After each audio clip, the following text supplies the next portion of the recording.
Okay. All right, let's get started. Great. Okay, so welcome everybody to our second panel now. Today we're meeting with an excellent group of professional soil scientists who currently work for both the state and federal government agencies across the United States. Over the next hour, it's our goal to have an open conversation with these professionals in order to gain a better understanding of what it's like to work for the government, how they got to where they are today, and to discuss any other career advice they're willing to share with our undergraduates who are currently applying to similar government jobs. So before we begin with our questions, let's introduce our panelists. We have Zoe Ash joining us today. 1 minute. Zoe has been working as a soil scientist for the USDA NRCS National Cooperative Soil Survey in Wasilla, Alaska since August 2019. She currently works on initial soil mapping of the Copper River Basin. Prior to this, she worked for the U.S. Forest Service for 2 summer seasons, while the Tongass National Forest in Craig, Alaska, as a soils technician assessing timber harvest units for slope stability. She received her master's in soil science from the University of Wyoming in May 2018, where she studied high-alpine soils in the Snowy Range Mountains of Wyoming. She's originally from Oregon and received her BS in crop and soil science from Oregon State University in 2016. Next, we have Dylan Baudette. He's a soil scientist for the USDA, NRCS, and NSSC, located in Bishop, California. Dylan was born and raised in Fresno, California, spending winters chasing his friends in the fog and summers hiking in the Sierra National Forest and Kaiser Wilderness. After a year abroad in Japan for the Rotary Youth Exchange Program in Hiroshima, he returned to Fresno City College for a year and then to UC Davis. Without a clear idea of what to study, he found himself in Mike Singer's SSC 100 class. Whatever that is, I'm sure we'll find out. His initial plan was to finish school with a degree in environmental resource science, specifically in soils, hydrology, GIS, and remote sensing. However, all of that changed after taking pedology, or soil genesis and morphology, in the summer field class in soil science. Roughly 7 years later, Dylan left Davis with an MS and a PhD in soils and biogeochemistry. During those years, Dylan contributed to the soil survey in Pinnacles National Monument, tested theories of soil genesis and geography in the Sierra Nevada foothills, created Soil Web with Dr. O'Green, and developed the foundation of what would later become the suite of R packages implementing algorithms for quantitative pedology, or AQP, which is pretty cool if you guys have not seen it before. We'll talk a bit more about that. Since moving to Sonora, California in 2011, Dylan has been employed by the USDA NRCS, initially tasked with the initial soil survey in Calaveras and, I'm going to butcher this, Tuolumne counties. You can correct me later. Dylan later moved on to work with the regional staff on quality control and digital soil mapping. Since 2018, Dylan has been working for the National Soil Survey Center on standards applied DSM and continued refinement of Soil Web and AQP. Oddly enough, he finds that he is just as happy writing R code to wrangle our nation's largest spatial databases as he is describing an Ultic Haplozerolf under the shade of an oak tree. All right, next we have Aaron Bush. Aaron is currently a resource conservationist, the Soil and Water Conservation District in Champaign, Illinois. And Aaron grew up in Franklin, Indiana, not too far from her grandparents' grain and livestock farm. With the agricultural influence, she and her brother became involved in 4-H and FFA, which led to her interest in soil science. In 2019, she finished her Master of Soil Science degree in agronomy from Kansas State University, where she developed a commodity crop productivity index for Kansas based on inherent soil properties using soil survey data. She also received her Bachelor of Science degree in agronomy from K-State with an emphasis on soil and environmental science. Erin has competed in soil judging since she was in middle school and loves to travel and learn from experts of local soils. Erin now lives in Monticello, Illinois with her fiance, Garrison, and is the resource conservationist at, like we said before, the Champaign County Soil and Water Conservation District in Champaign, Illinois. So Aaron is the state government expert on our panel today. Last, we have Zach Fisher, who's a soil scientist working for the USDA US Forest Service, located in Laramie, Wyoming. Ooh. Seems as though Karen's screen has taken over mine. Hold on one second, everyone. Okay, Zach works for the U.S. Forest Service, as I previously mentioned, and is currently the Central and North Zone soil scientist on the Medicine Bow Route National Forests and Thunder Basin grassland. He's been living in Laramie, Wyoming, and working on forest for about a year and a half now. Before coming to Wyoming, he lived in Rhode Island, where he received his BS in Environmental Science and Management from the University of Rhode Island in 2015. From 2013 to 2015, he was able to work as a Pathways intern with the NRCS while attending URI, and then as a soil conservationist for 2 years following his graduation. His work on the forest involves managing impacts to soil resources on more of a landscape scale, primarily working on timber harvest units to minimize erosion and sedimentation, wetland and sensitive soil avoidance, and compaction mitigation.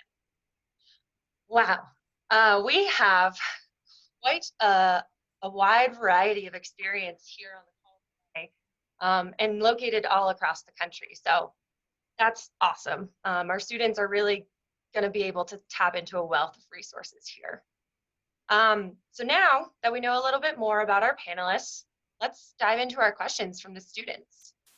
As we previously mentioned, students have prepared some questions for the panelists, so wave your hand or speak up if you're ready to answer. So let's start with Noah. Yeah, great. I'll ask the first one here. Just a general question here, and it would be, what are your regular job duties? What do you do on a daily basis and on a weekly basis? And this is obviously pre-COVID-19 experience.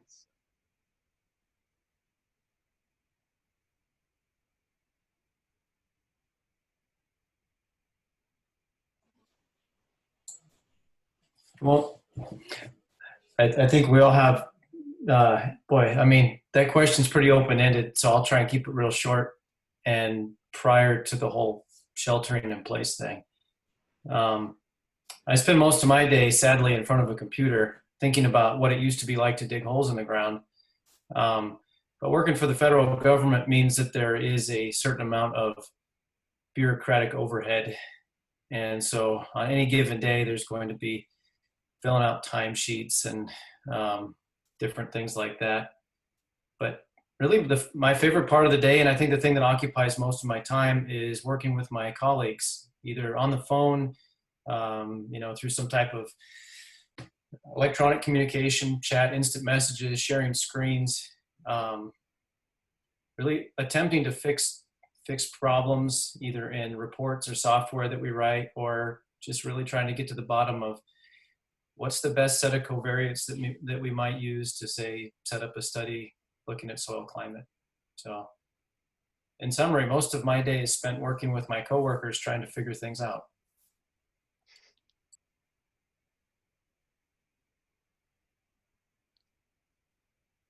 Great. I'll provide some input from a local state government point of view.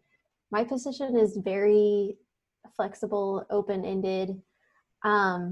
I do a lot of different things. Every single day is very much completely different. Some whole weeks could be devoted to grant writing, though. So that would be 1 week of constant work. In the summers, the Soil and Water Conservation Districts in Illinois are partnered with the NRCS, the Natural Resources Conservation Service, who is partnered with the Farm Servants Agency, FSA. And so through their different programs for farmers, I have to go out and make sure that conservation programs are being compliant and held to standard. So a lot of our summertime is spent on going out to the field and checking for compliance. Some days I might be working with coworkers on developing workshops or programming for farmers. We host a lot of informational meetings, workshops, tool shed talks, as we call them, where we just go to the farm and have a roundtable discussions. So a lot of my time is spent with different demographics. I can be at youth events, I can be with lady landowners, I can be at committee meetings for stormwater runoff issues. There's a whole mumble jumble when it comes to working for a local conservation district. So every single day is different, but I mean, right now, a lot of my work has been able to be accomplished at home on the computer. I would say that work almost seems to be increasing ever since this, because farmers aren't coming into our office. They're out in the field planting right now. And so we're doing a lot of programming and background work, especially on some of our top programs right now. So we're really trying to get together with committees and having a lot of Zoom calls and make sure that our programming is top notch right now.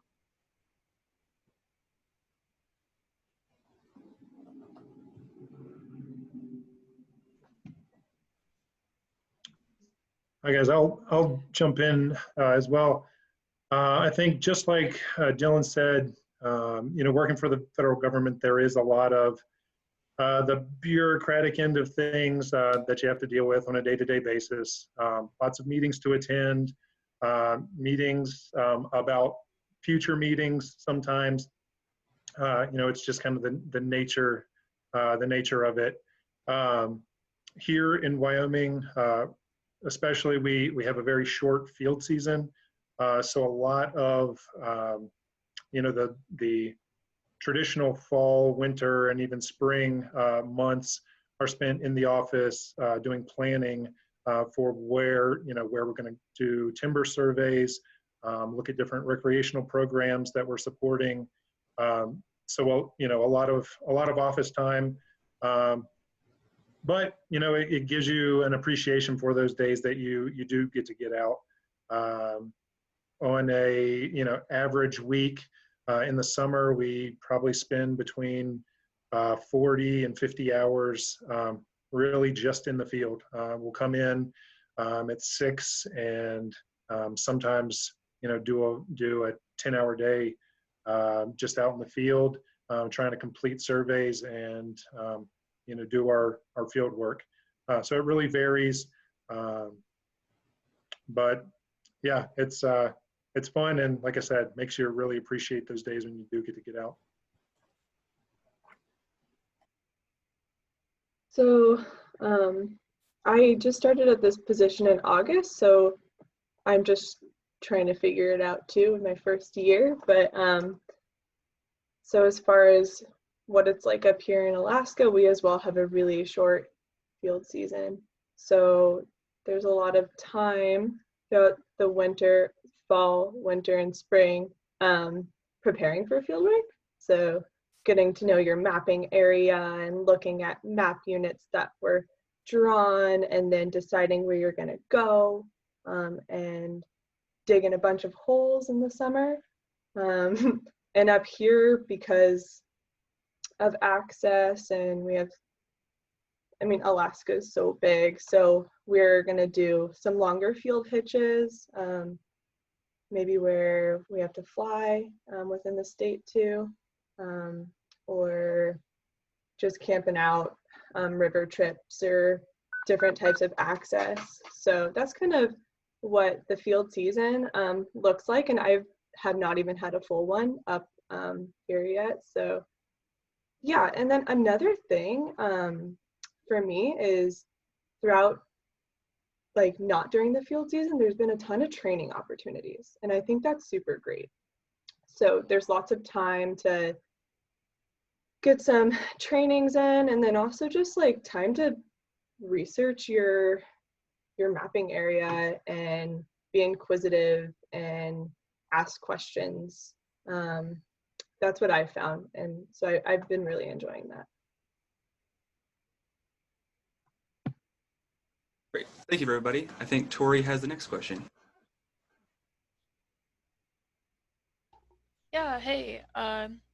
So I'm wondering if you guys could kind of outline what an average career path might look like for someone in your position. I'm kind of looking for like if you guys have to move around and change jobs a lot to get to your end goal.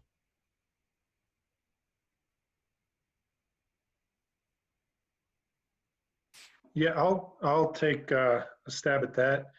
Um, looking at a career path, this is certainly not the path that I took myself, but just looking at what the average um, soil scientist in the Forest Service, what that path may look like.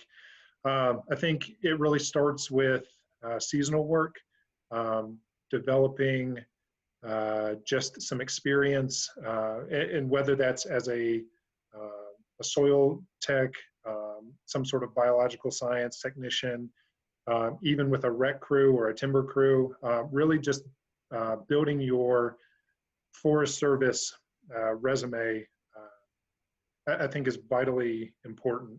A lot of folks, nowadays, you know, they know they want to work for the Forest Service, or they know they want to work for a certain agency, and by getting in there and getting um, that early seasonal experience and progression, I think is really important, and it makes it much easier once you're rolling into the more full-time permanent positions.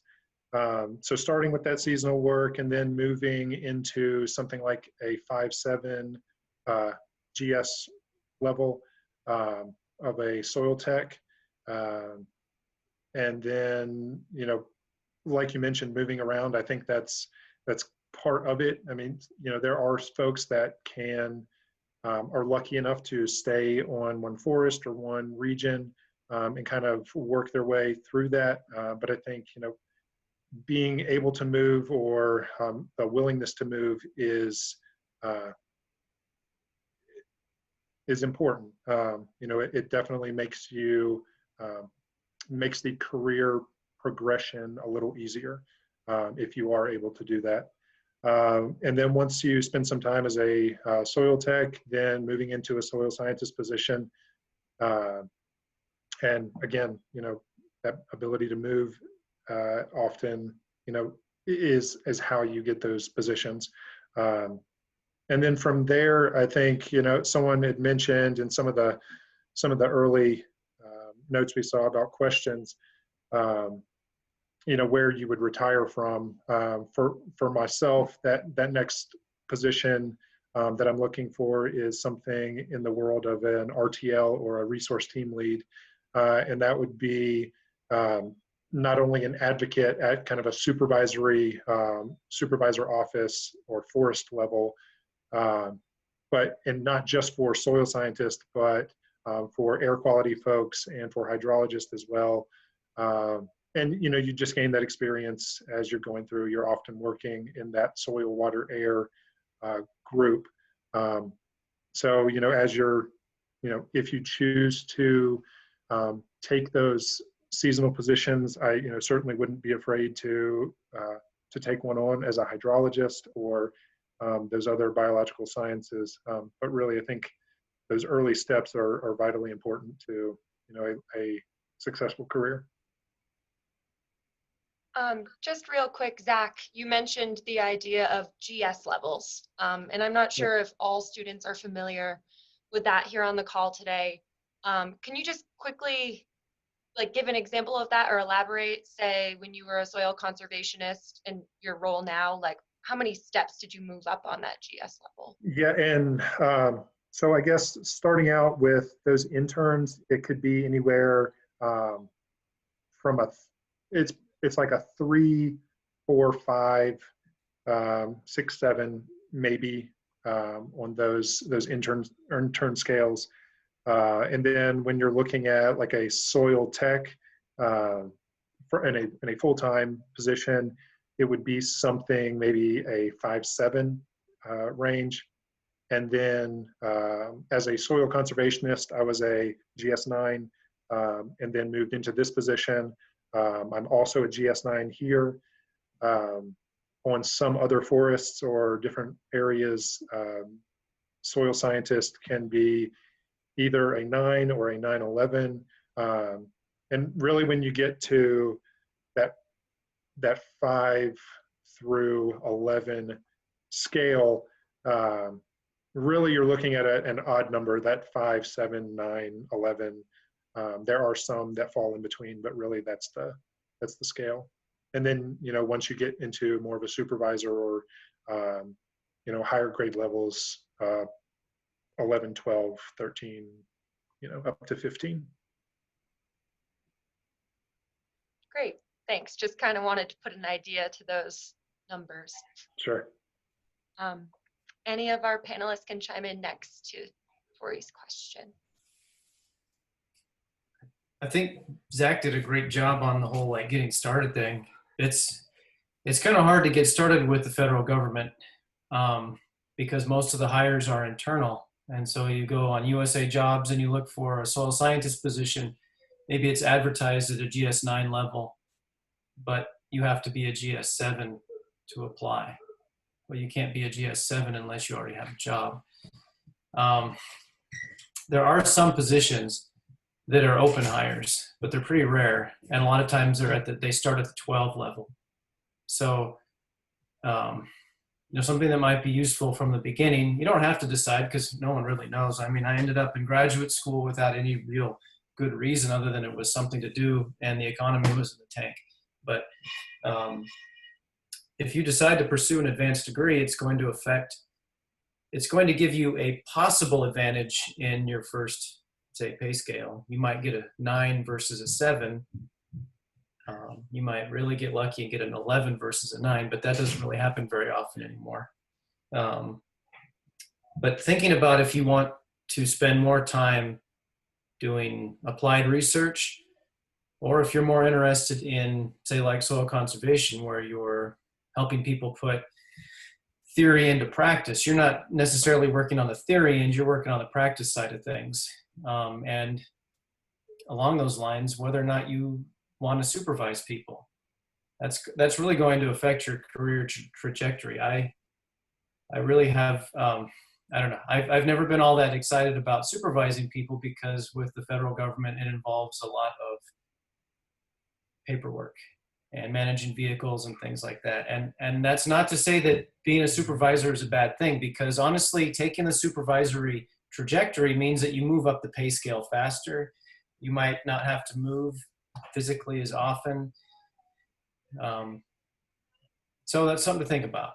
Do I want to be a supervisor?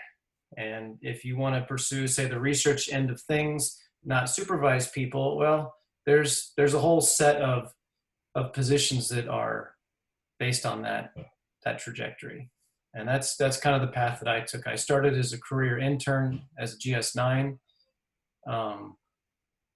That program no longer exists. But what that meant was that I started at a 9 with no upward mobility. I had to apply for my next job and compete with other folks, which is another common thing in the government. Sometimes you can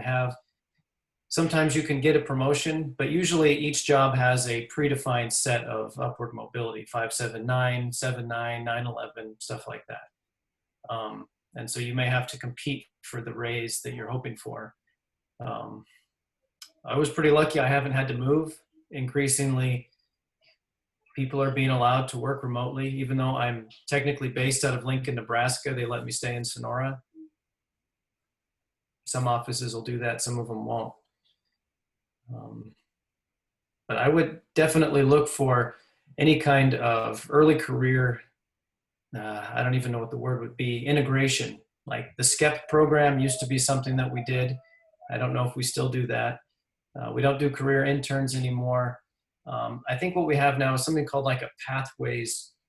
I'll find out and report back to Karen, but essentially there are special programs that we have that allow us to hire brand new graduates, you know, from different levels of, you know, a BS all the way up to a PhD. So there are ways to do it. It's just a matter of getting your foot in, and you may have to start as a 7, even though you have a PhD. But you will move up faster with an advanced degree. I think I'd like to add on to that. So I actually got hired under one of those programs called the Recent Graduates Program. So if you graduated from college within the past 2 years, you can apply to only those people can apply to these positions.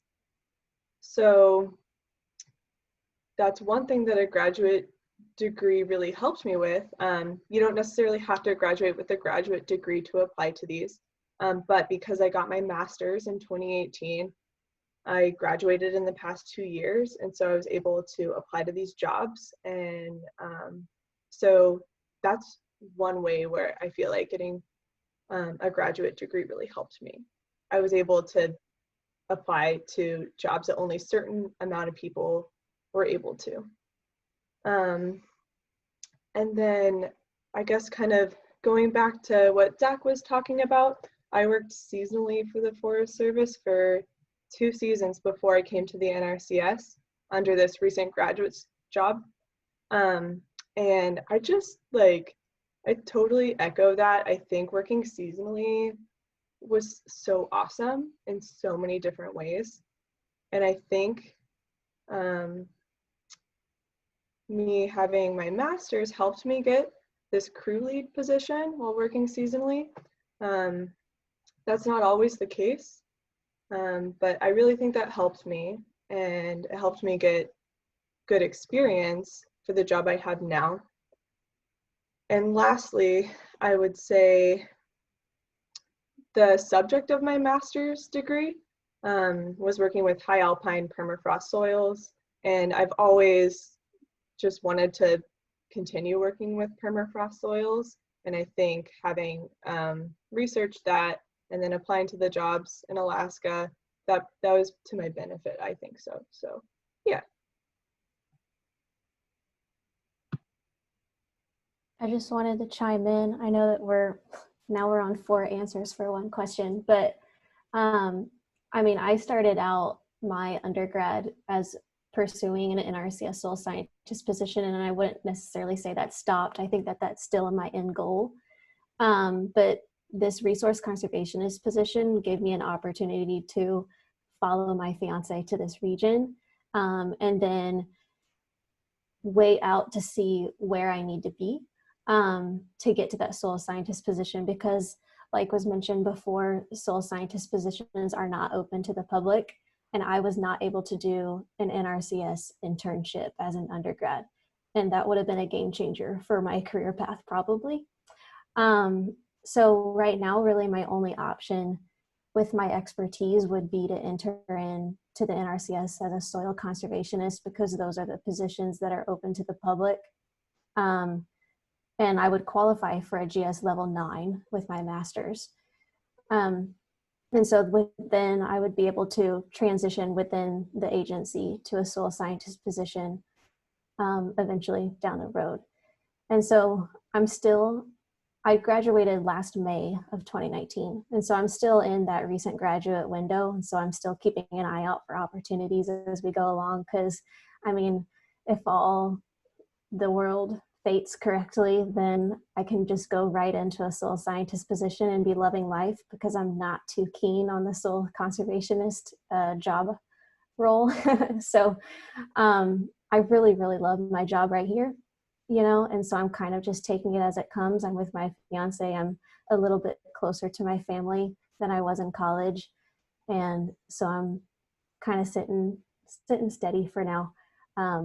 But you just want to keep in mind, like, find your end goal and work backwards from there, and reach out to NRCS and tell them like, hey, I'm interested in this. Hey, you know, what are the barriers for me to getting to this point? Because hiring is ever changing in the NRCS, but it's also very slow. So you definitely want to keep on track for what's happening in the agency. Great. Well, due to time, and actually that was a great background on all of your current positions and your trajectory to, you know, how you transitioned from your education into your current role or a few roles in between. But I think it's time that we dive into what the students are really looking for here, which is some job seeking advice. And you really set the scene well, and your last comment there too, Erin, that reaching out and that hiring is ever changing. So let's start off with Taylor has the next question on some of those job seeking questions that we have. Great. Can you hear me? Yes. Sweet. So the first question I had was, what would you recommend recent graduates do to get a permanent full-time position with one of the federal agencies? And that was kind of like talked about, but.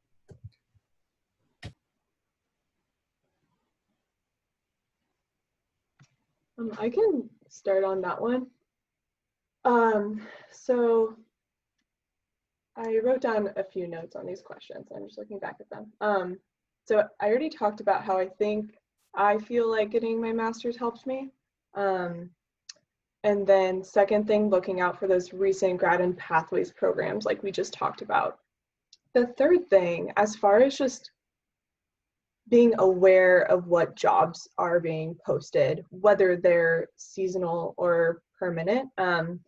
You guys, I can post the link in the chat, but there's a Forest Service outreach page that like they'll send, so like before, if they know a job's like gonna fly, they'll put together, and Zachy could probably give more information on this, they'll put together like a flyer or like just something to kind of like make people aware of what the position is like in the area. And sometimes those will get emailed around, but they're always posted on this Forest Service outreach site. So keeping an eye on that is a really great idea, because you can contact those people before the job's actually posted on USA Jobs. So you kind of are just like putting your name out there. You can maybe already ask some questions, just showing that you're interested. And then, yeah, I think my last point is, as far as getting a permanent job in the future, is to just be open to working seasonally. Yeah, I think just maybe, yeah, just being open to it, and maybe realizing that that's a really common path, and it might not be as common to get a permanent job right away. So as a follow-up to that question, Taylor, why don't you bring up your second question that you have here, so the panelists can kind of expand upon your first question. Yeah, so the second question that I had was, what are some things I can do to boost my resume to get better looks for the government? For example, like I've worked seasonally the last 2 summers. I was a GS5 last summer, so I'm kind of trying to shoot for a permanent full-time at this point, since I've got some GS5 experience. So that's the situation for me. Yeah, I'll respond to that. So I've been on a number of different hiring panels at this point for the Forest Service. I think highlighting your field experience, if you have had any of those seasonal positions, definitely get those on there. I think research experience is always great to see, but it can't be just that. I mean, I've seen a lot of good folks on paper. They look like they'd be a great match, but they don't have, they have lots of research experience, but they don't have a lot of field experience. And that oftentimes like hurts them in the long run, because they don't have that balance of field experience and research experience.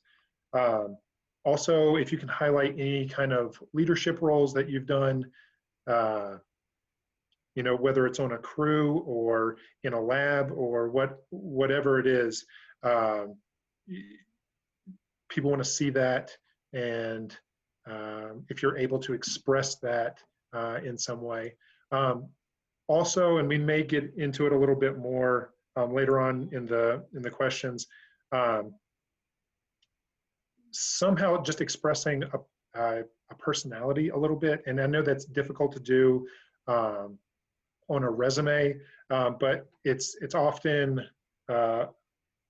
we get so many of, there's this many people with masters, and they've done this amount of work and they've done these things, but like a little bit about yourself as a person, I think is always good and helps you stand out. It's maybe just a little key thing to,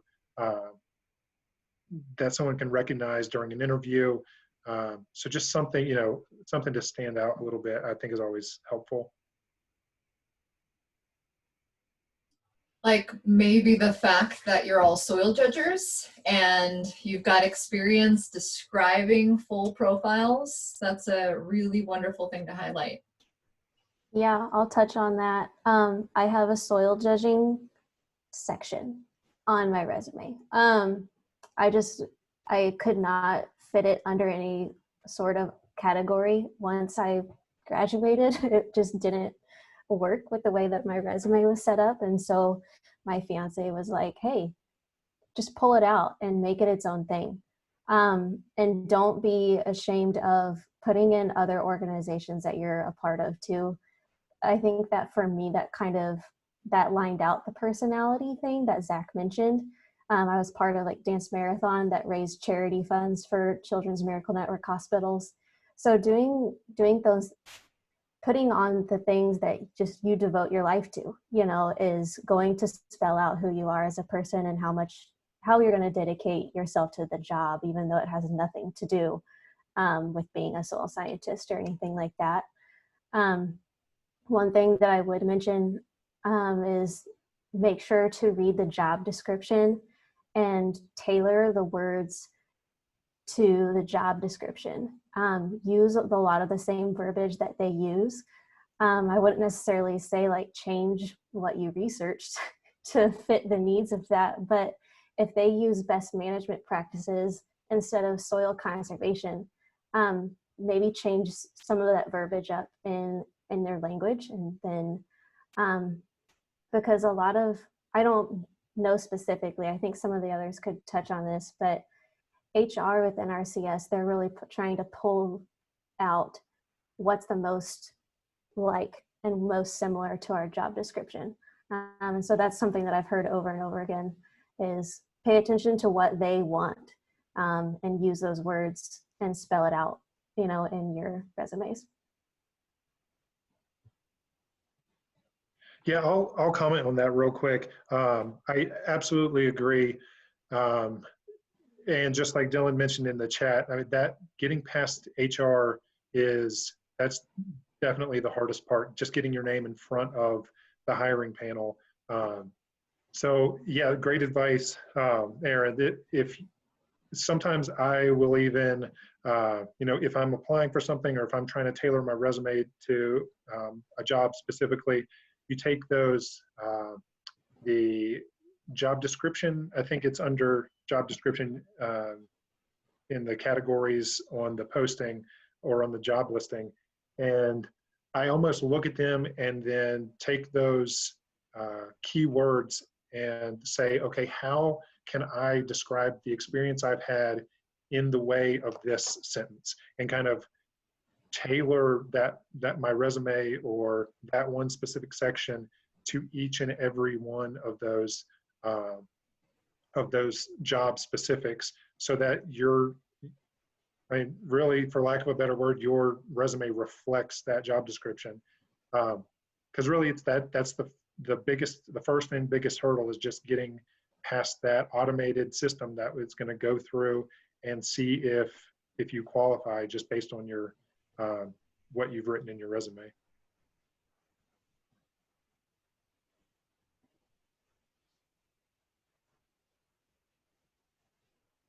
Great. Does anyone have anything else to add on top of that? Hey, Austin Chelsea, has. sorry, I know we're probably running short on time, and just wanted to quickly mention Zoe. She posted in the chat the Forest Service outreach page. I would highly recommend that. You're going to see the jobs that are posted out there and these different advertisements that are going to be coming up But it's also a great way, and I, again, highly encourage you to reach out to those folks who are posting those. It's a great way to make contacts. They'll often put you on distro lists, and then you're going to be receiving, different papers that come out or different things that's happening in the Forest Service. And it's a great way to just network and, build a relationship. And then, down the road, if you do see a job coming out, it's just that much easier. So yeah, highly recommend checking that out. Great. Thanks for that, Zach. So to transition from that idea of, hitting all those hot topic words and getting through HR, and then finally you go on to USA Jobs and you see that great word of referred. Moving on to that next step, Austin, you have the next question here. That, what do we do after we're referred? Essentially, move on to the interview phase. Yeah, so once you get past HR, do you guys have any tips in preparation for interviews or even while you're interviewing?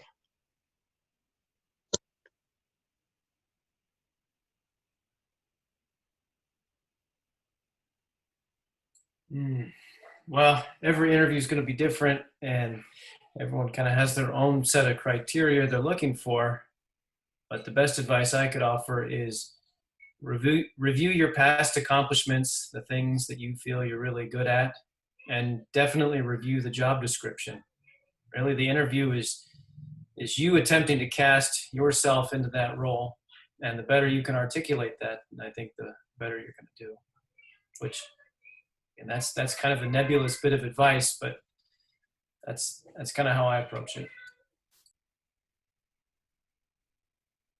I would say during the interview process, something to keep in mind is the first thing is when interviewing for a federal government job, everyone who is interviewed is asked the same questions. It's a set of questions that is developed by the hiring panel, and each individual has to answer the same question. So if you can, again, set yourself apart some way, be personable, make some sort of connection other than just answering the question, because everyone is going to be answering, like I said, those same questions. I'd say through that, try to answer the questions fully but concisely, because a lot of the time these panels are interviewing 3 or 4 people in one day, and it gets to be a little monotonous if it's the same answers over and over. So it's nice to hear a little bit more of the person while still answering the questions.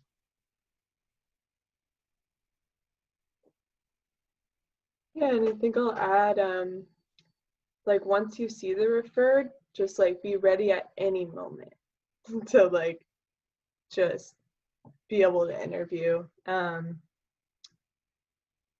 Yeah, it can happen anytime and with very short notice. And so maybe when you're checking USA Jobs and you see you're referred, start to, maybe weekly or every few days, just kind of going back and looking back at the questionnaire and everything we talked about.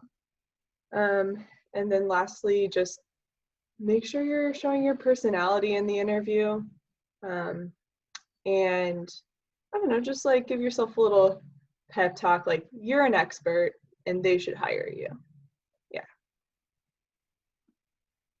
I think I'll add that one thing that's kind of helped me in interviews, not necessarily on content or answering questions, but it gives me confidence if I take my portfolio into the interview room with me and I have a list of 4 to 5 questions for them. And that's also very impressive to them. They want to hear from you. They want to hear that you're curious about the position. They want to hear that you're going to be dedicated to learning more about the position. And it always just gives me a sense of confidence that during that part of the interview, I have control over how it's going to go. Yeah, I completely agree with that. That is a standard question on every interview that or on the hiring panel that I've ever been on, we always ask, what questions do you have for us? And that's great advice.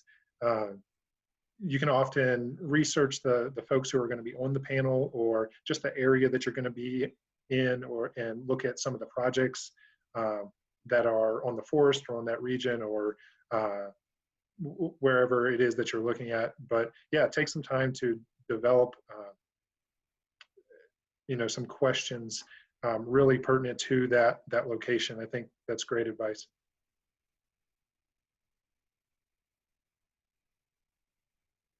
Awesome.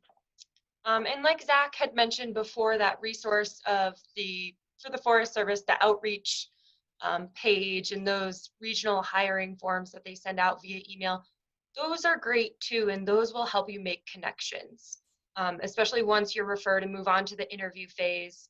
You hear the name of one of those scientists that posted that job, and immediately, it feels like you're talking to an actual person. So definitely take advantage of those resources. It helps to make connections for you and just makes those interview calls feel a little bit more personal.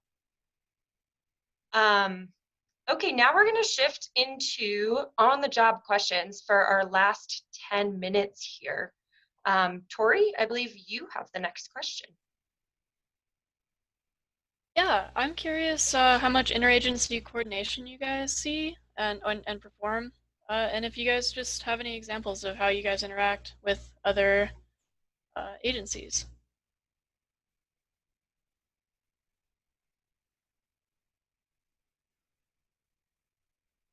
It's actually a timely question, because right now we're trying to figure out how to work better with the Forest Service.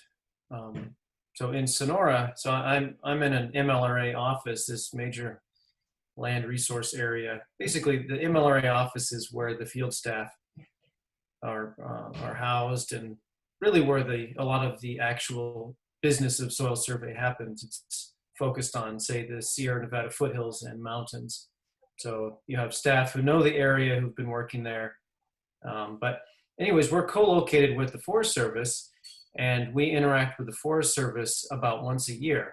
And a couple of us have just been thinking that that's unacceptable, because they use the maps that we put together for the forest, and we use infrastructure that they maintain. We ask the same questions. We face the same sort of problems being here in the mountains. And yet, yeah, I hope it's different in other regions, but sometimes it's very difficult for federal agencies, even agencies within the same parent agency, right? USDA houses the NRCS and the Forest Service, so that maybe makes us cousins or something, but we interact far less frequently than I would hope.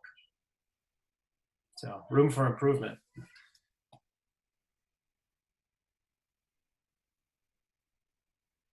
Yeah, I'd echo that with the NRCS. Locally, at least, it's always something we strive for, and it's a great reunion every time we get together. But just different, life and responsibilities, and the day-to-day work just kind of takes us apart sometimes. So yeah, whoever ends up working for one or the other, if at all, please encourage those relationships, because they are great and would be super beneficial to both agencies. Just commenting on working with other agencies. Here in Wyoming, we work with Wyoming Game and Fish on the state side, work with BLM a lot on the grassland, and that's just with who owns what, whether it's the surface or the minerals underneath, or different grazing associations, just like the conservation districts. There's huge grazing associations and that work with the different conservation districts, especially on the grassland. So yeah, lots of interagency working. We also do a lot of work with the university. Myself being here in Laramie with University of Wyoming, whether it's with the soils folks or different departments in the environmental sciences. We work really closely with them on a ton of different projects. So yeah, lots of connections and partnerships there.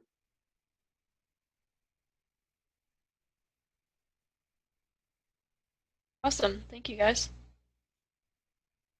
Erin or Zoe, would you like to add on to that, specifically at the state level, or? Yeah, soil and waters. So we don't exist.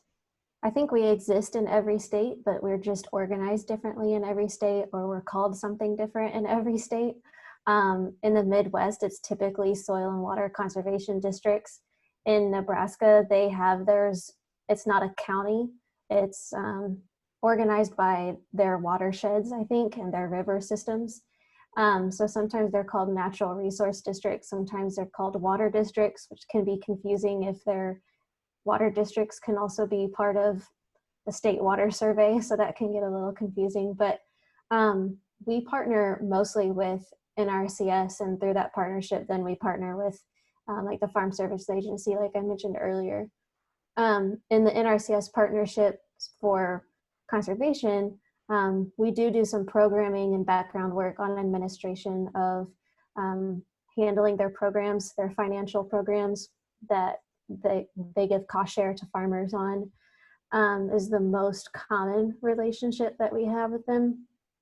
And then typically they house us. So I work at the field office in Champaign. And so a lot of times NRCS provides the shelter for soil and water districts to work in so that we can work efficiently as partners.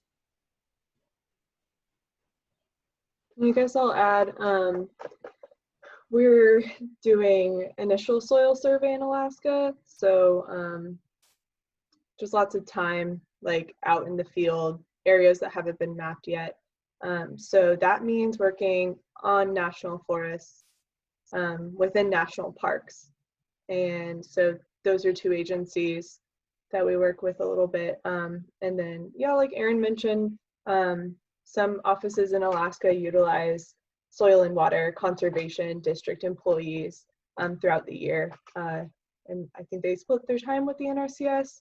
Not entirely sure, but that's definitely a partnership that we do. So, yeah. So Maddie, I think we'll move on to your question next. And if our panelists could keep it to a brief 2 to 3 points in response to Maddie's, I think we can stay on track with our time here. Take it away, Maddie. Okay, hi. One of my questions is, looking back now, is there a certain soil topic that you wish you spent more time learning about or researching? I can start with this one. I really wish I, like still took all the soils classes I did.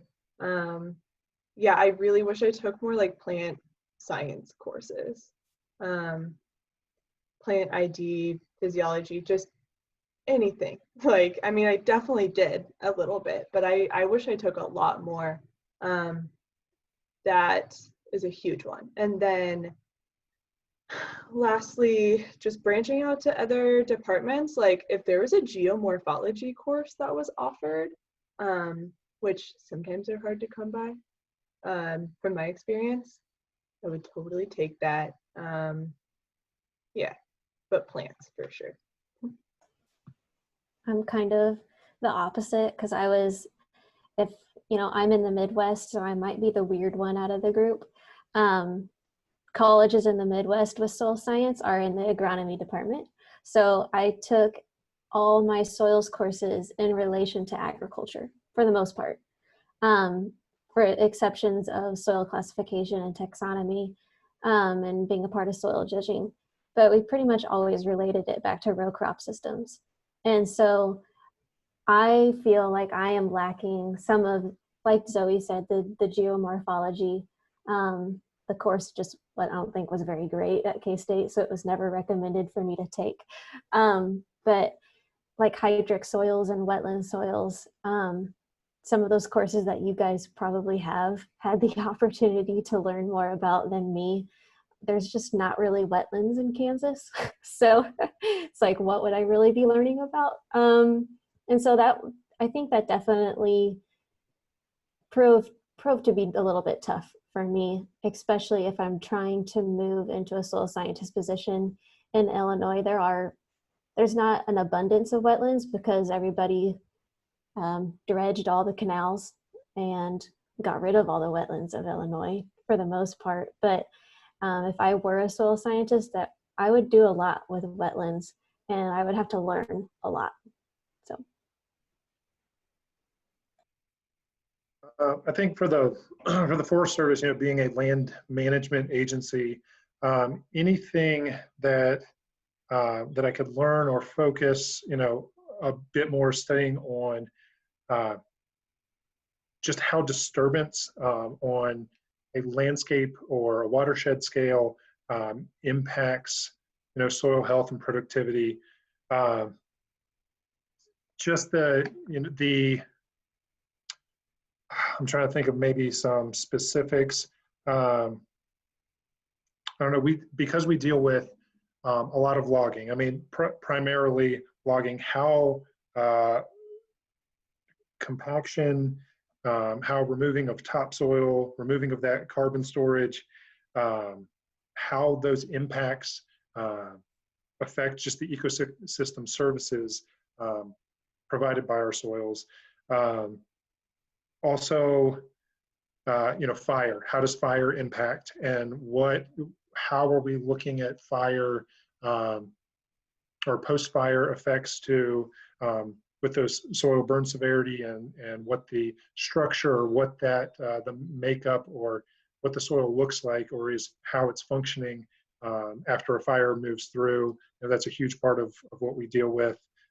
So really those physical impacts to soils, if I could spend some more time just understanding that and gaining some more education on that, I think would be something that I would focus on.